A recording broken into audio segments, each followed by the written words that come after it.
សួស្តីអ្នកទាំងអស់គ្នាជួបជាមួយនឹងខ្ញុំ Admin Khotoda ហើយថ្ងៃនេះយើងមកបន្តសាច់រឿងខ្ញុំបានរាប់អានមិត្តភ័ក្តិជាមួយនឹងស្រីស្អាតលំដាប់ទី2ប្រចាំថ្នាក់របស់ខ្ញុំភាគ6បន្តទៀតដែលការពិភាក្សាមុនបន្ទាប់ពីយូមីដោះស្រាយទំនាស់រវាងនាងជាមួយនឹងអាម៉ាមីរួចយើងឃើញថាអាម៉ាមីក៏ចាប់ផ្ដើមយល់ចិត្តយូមីកាន់តែច្រើនឡើង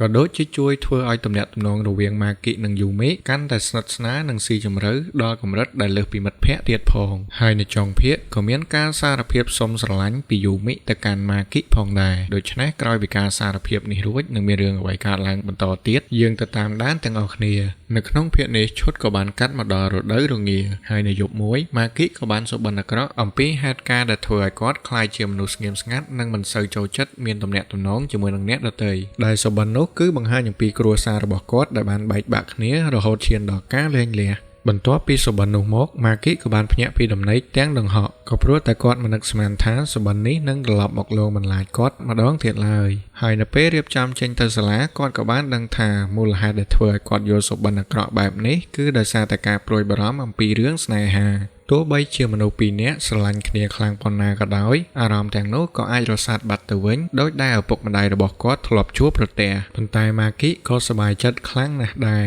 ព្រោះតែយូមីបានសារភាពស្នេហ៍មកកាន់គាត់ឯម៉ាគីក៏ស្រឡាញ់យូមីដូចគ្នាប៉ុន្តែការភ័យខ្លាចនេះធ្វើឲ្យគាត់មិនទាន់ហ៊ានឆ្លើយតបនឹងអារម្មណ៍របស់នាងនៅឡើយដោយសារតែគិតថាខ្លួនគឺមិនទាន់ស័ក្តិសមនឹងយូមីទេដូច្នេះគាត់សម្រេចថានឹងខិតខំធ្វើឲ្យខ្លួនក្លាយជាមនុស្សដែលស័ក្តិសមនឹងនាងដើម្បីកុំឲ្យរឿងអាក្រក់ដូចក្នុងគ្រួសាររបស់គាត់កើតឡើងម្ដងទៀតរហូតដល់តែថ្ងៃមួយដែលគាត់អាចនិយាយបានដោយមានភាពជឿជាក់ថាសាណាគីយូមីគឺជាមិត្តស្រីជាទីស្រឡាញ់របស់ខ្ញុំបន្ទាប់ពីគិតរឿងទាំងនោះរួចមិនយូរប៉ុន្មានយូមីក៏បានផ្ញើសារមកបបួលគាត់ឲ្យដើរទៅសាលាជាមួយគ្នាដែលធ្វើឲ្យគាត់ញញឹមឡើងវិញហើយក៏ចាប់ផ្ដើមថ្ងៃសិក្សាក្នុងរដូវរងានេះដោយក្តីសង្ឃឹមនៅពេលដើរទៅសាលាម៉ាគីក៏បានប្រាប់យូមីអំពីមូលហេតុដែលគាត់ចង់ធ្វើឲ្យខ្លួនសមនឹងនាងសិនមុននឹងឆ្លើយតបនឹងអារម្មណ៍របស់នាងឯយូមីក៏យល់ពីអ្វីដែលគាត់ចង់និយាយដូចគ្នាប៉ុន្តែនាងក៏បានលេងសើចជាមួយនឹងគាត់ផងដែរថាម៉ាគីកំពុងតែទុកឲ្យខ្ញុំរងចាំមែនទេសំណាងហើយដែលខ្ញុំគឺជាក្មេងស្រីដែលចេះយល់ចិត្តបើសិនជាក្មេងស្រីផ្សេងវិញ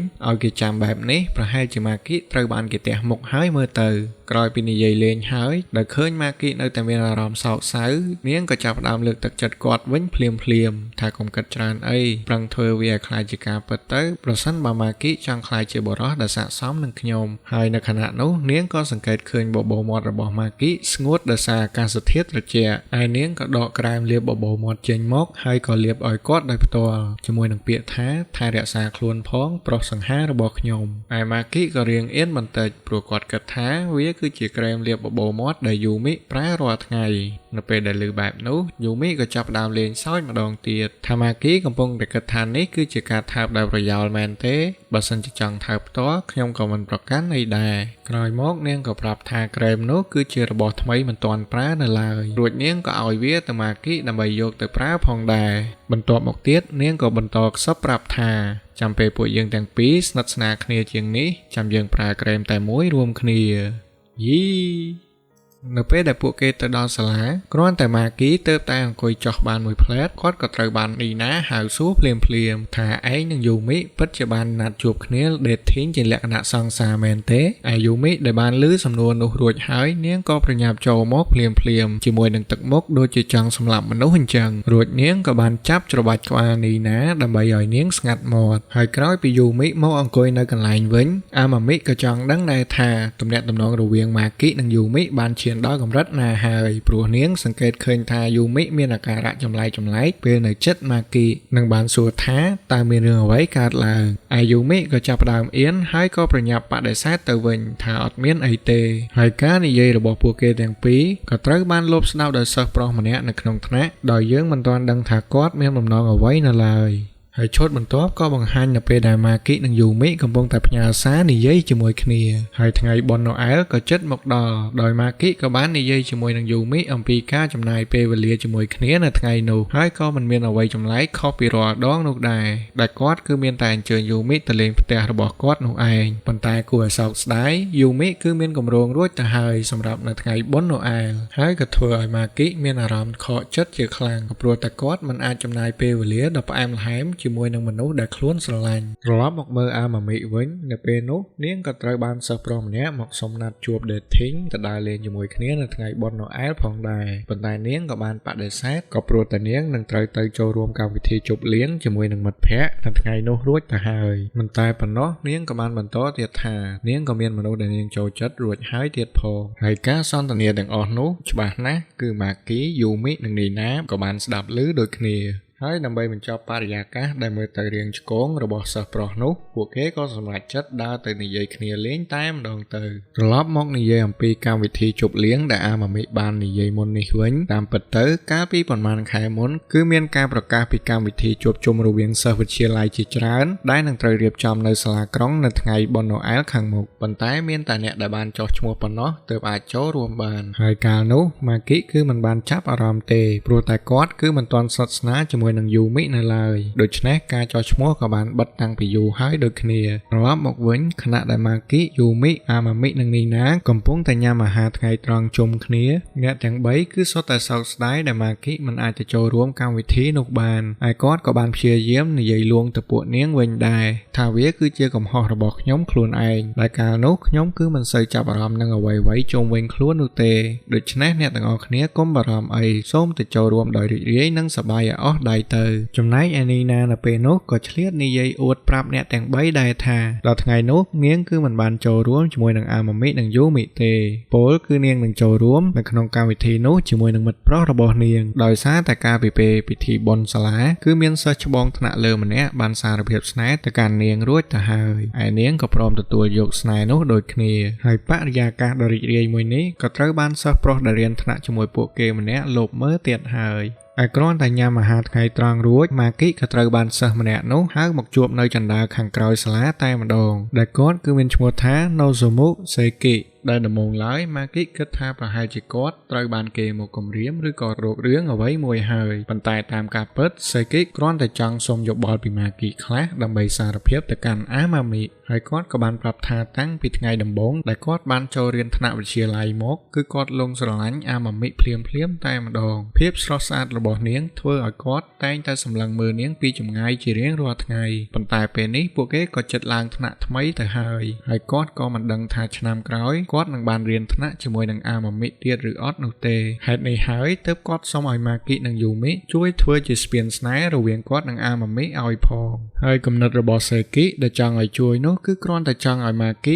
ជួយអញ្ជើញគាត់មកកម្មវិធីថ្ងៃបុណ្យណូអែលដោយធ្វើដូចជាមិត្តភក្តិធម្មតាម្នាក់នឹងគេដែរដើម្បីឲ្យគាត់មានឱកាសបានជួបនឹងអាម៉ាមីក្រោយពីនិយាយរួចម៉ាគីបែរជាបដិសេធទៅវិញនិងបានប្រាប់ថាសុំទោសខ្ញុំគឺមិនទាន់ស្គាល់អ្នកច្បាស់ទេដូច្នេះខ្ញុំក៏មិនអាចជួយអ្នកក្នុងរឿងនេះបានដែរឯសេគីបានភ្ញាក់ផ្អើលបន្តិចប៉ុន្តែក៏ងក់ក្បាលព្រមទទួលយកដូចគ្នានិងបាននិយាយថាសុំទោសដែលស្ដាប់ទៅខ្ញុំដូចជាគិតតែពីខ្លួនឯងខ្លាំងពេកក្រោយពីនិយាយគ្នារួចរាល់អស់ហើយសេគីគឺមានការគោរពចំពោះម៉ាគីយ៉ាងខ្លាំងបើទោះបីជាម៉ាគីជាមនុស្សស្ងៀមស្ងាត់ក៏ដោយប៉ុន្តែគាត់ក៏ហ៊ានបដិសេធនឹងសំណើរបស់អ្នកដទៃដោយសុភាពរាបសារនិងច្បាស់លាស់រហូតដល់ពេលល្ងាចដល់ម៉ោងចេញទៅផ្ទះខណៈដែលម៉ាគីនិងយូមេកំពុងដើរត្រឡប់ទៅផ្ទះជាមួយគ្នានាងក៏និយាយអំពីពិធីជប់លៀងរវាងសិស្សវិទ្យាល័យជាច្រើនដែលនឹងធ្វើឡើងនៅថ្ងៃបុណ្យណូអែលហើយសាលាវិទ្យាល័យថាជីបាណាក៏ត្រូវបានអញ្ជើញមកចូលរួមដែរប៉ុន្តែនៅពេលដែលយូមេចុះឈ្មោះដំបូងនាងគឺមិនបានឃើញឈ្មោះសាលាតាជីបាណានៅក្នុងបញ្ជីឡើយហើយទោះជាយ៉ាងណាក៏ដោយសារតែយូមីបានបង់ថ្លៃចូលរួមរួចហើយនាងក៏មិនអាចលុបចោលវិញបានដែរបន្ទាប់មកនាងក៏និយាយជាមួយនឹងម៉ាគីថាខ្ញុំនឹងទៅចូលរួមហើយញ៉ាំអីបន្តិចនឹងនៅទីនោះតែមួយផ្លែតប៉ុណ្ណោះបន្ទាប់មកប្រហែលជាម៉ោង8ឬ9យប់ខ្ញុំនឹងទៅផ្ទះរបស់ម៉ាគីភ្លាមតែធ្វើបែបនេះបានដែរទេឯម៉ាគីក៏ញញឹមហើយនឹងតបថាប្រកាសណាស់វាគឺពិតជាបានហើយគាត់ក៏នឹងរៀបចំអាហារសម្រន់និងភេសជ្ជៈបន្តិចបន្តួចទុករងចាំនាងដូចគ្នាហើយឈុតក៏កាត់មកថ្ងៃបន្ទាប់ដែលម៉ាគីបានឃើញម្ដាយរបស់ខ្លួនកំពុងតែឈរមើលទៅទីឆ្ងាយពីលើយ៉រផ្ទះខាងមុខជាមួយនឹងបារីមួយដើមហើយទិដ្ឋភាពនេះគឺមិនមែនជារឿងថ្មីសម្រាប់ម៉ាគីទេព្រោះម្ដាយរបស់គាត់ក៏ធ្លាប់ធ្វើបែបនេះជាញឹកញាប់កាលពីអំឡុងពេលលែងលះគ្នាជាមួយនឹងលោកឪពុកដំបងដែរទោះបីជាពេលវេលាបានកន្លងផុតទៅ1ឆ្នាំហើយក៏ដោយ ម៉ាគីក៏នៅតែបារម្ភពីអារម្មណ៍របស់ម្ដាយជានិច្ចហើយក៏តែងតែចង់ប្រកាសថាអ្នកម៉ាក់គឺមិនមានបញ្ហាអ្វីឡើយបន្ទាប់មកម៉ាគីក៏សុំការអនុញ្ញាតពីម្ដាយដើម្បីឲ្យយូមីមកលេងផ្ទះនៅយប់ថ្ងៃបុណ្យណូអែលហើយក្រោយពីឈុតនោះមកនៅពេលកំពុងដើរទៅសាលាអាម៉ាមីបានញញឹមយ៉ាងសប្បាយដែលហាក់បីដូចជានាងក៏បានគិតថានាងនឹងត្រូវបានអញ្ជើញទៅផ្ទះម៉ាគីនៅថ្ងៃបុណ្យណូអែលនោះដែរហើយម៉ាគីវិញក៏ឆ្ងល់យ៉ាងខ្លាំងខណៈដែលយូមីក៏បានបញ្យល់ថាកាលពីយប់មិញពេលនាងទូរស័ព្ទទៅអាម៉ាមីនាងក៏បាននិយាយជ្រុលអំពីគម្រោងទៅផ្ទះរបស់ម៉ាគីដែរហើយអាម៉ាមីក៏បានសួរថាបន្ទាប់ពីចប់កម្មវិធីជប់លៀងតើនាងអាចទៅផ្ទះម៉ាគីជាមួយនឹងយូមីបានទេដំបូងយូមីគឺបានបដិសេធព្រោះនាងគឺចង់ចំណាយពេលវេលាតែ2នាក់ជាមួយនឹងម៉ាគីនៅយប់ថ្ងៃនោះប៉ុន្តែដោយសារតែអៀននិងអាម៉ាមីថាពួកគេទាំងពីរគឺជាគូស្នេហ៍នឹងគ្នានាងក៏បបួលអាម៉ាមីឲ្យចូលរួមវិញទៅដោយសារតែយូមីបានប្រាប់ថានាងនិងម៉ាគីគឺនៅគ្រាន់តែជាមិត្តភក្តិនឹងគ្នានៅឡើយហើយឈុតក៏កាត់ដល់ពេលសម្រាប់អាហារថ្ងៃត្រង់នៅឯសាលាដែលខណៈនោះសេគីបានសុំអាម៉ាមីទៅនិយាយគ្នាតែពីរនាក់នៅឯជណ្ដើរខាងក្រោយអគារហើយទោះបីជាអាម៉ាមីមិនទាន់ស្គាល់គាត់ច្បាស់និងមានការងឿងឆ្ងល់បន្តិចក៏ដោយ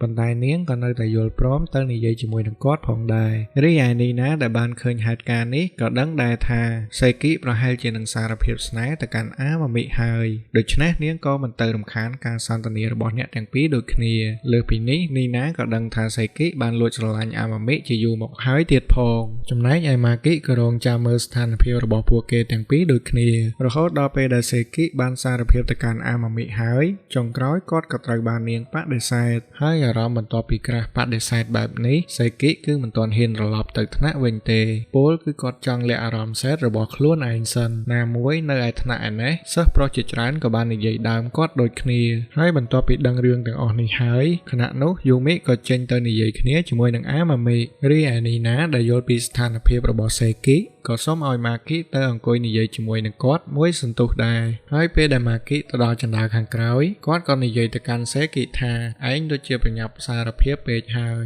ឯក្រោយពីអាម៉ាមីបដិសេធហើយតើសេគីនឹងធ្វើយ៉ាងណាទៀតឥឡូវរីឯសេគីក៏តបវិញថាខ្ញុំដឹងហើយការសារភាពលឿនពេកគឺជារឿងខុសត្រូវទេហើយបន្ទាប់ពីនេះទៅប្រហែលជាខ្ញុំត្រូវបំភ្លេចនាងហើយនឹងព្យាយាមរកស្នេហាថ្មីប៉ុន្តែការបំភ្លេចអារម្មណ៍ស្រឡាញ់គឺពិបាកជាងការចងចាំវាទៅទៀតបន្ទាប់ពីនិយាយរួចគាត់ក៏ចំណែនម៉ាគីដែលមានក្មេងស្រីដ៏ស្រស់ស្អាតនិងចិត្តល្អដូចជាយូមីនៅក្បែរនឹងបានសួរថាយូមីនិងម៉ាគីពិតជាបានណាត់ជួបគ្នាជាគូស្នេហ៍មែនទេឯម៉ាគីក៏បញ្យល់វិញថាតាមពិតទៅពួកខ្ញុំគឺមិនទាន់ខ្លាចជាគូស្នេហ៍នឹងគ្នាជាផ្លូវការនៅឡើយទេខ្ញុំគឺកំពុងតែព្យាយាមធ្វើខ្លួនឯងឲ្យស័ក្តិសមនឹងយូមីសិនចំណែកឯសេគីក្រោយពីស្ដាប់ហើយគាត់ក៏យល់ស្របដូចគ្នាហើយក៏បានផ្ដល់យោបល់ខ្លះទៅម៉ាគីវិញផងដែរថាបើអញ្ចឹងកុំឲ្យនាងរងចាំយូរពេកឆាប់សារភាពហើយចាប់ផ្ដើមតាក់ទងគ្នាជាផ្លូវការតែម្ដងទៅព្រោះចាប់តាំងពីថ្ងៃពិធីបុណ្យសាលាមកយូមីគឺបានផ្លាស់ប្ដូរច្រើនណាស់នាងបានក្លាយជាមនុស្សដែលរីករាយនិងមានស្នាមញញឹមច្រើនជាងមុនហើយអាកប្បកិរិយាដ៏ទន់ភ្លន់របស់នាងក៏កាន់តែទាក់ទាញផងដែររហូតដល់សិស្សប្រុសជាច្រើននៅសាលាចាប់ផ្ដើមសុំឲ្យនរណាម្នាក់ជួយណែនាំពួកគេឲ្យយូមីបានស្គាល់ទៀតផងត្រឡប់មកវិញសម្រាប់សេគីនេះគឺគ្រាន់តែជាការរំលឹកទៅដល់ម៉ាគីប៉ុណ្ណោះមិនថាម៉ាគីសម្រេចចិត្តយ៉ាងណាទេសេគីនឹងនៅតែគាំទ្រគាត់ក្នុងនាមជាមិត្តភក្តិម្នាក់ដែរហើយចាប់តាំងពីថ្ងៃនោះមកម៉ាគីនិងសេគីក៏បានក្លាយជាមិត្តភក្តិជិតស្និទ្ធនឹងគ្នា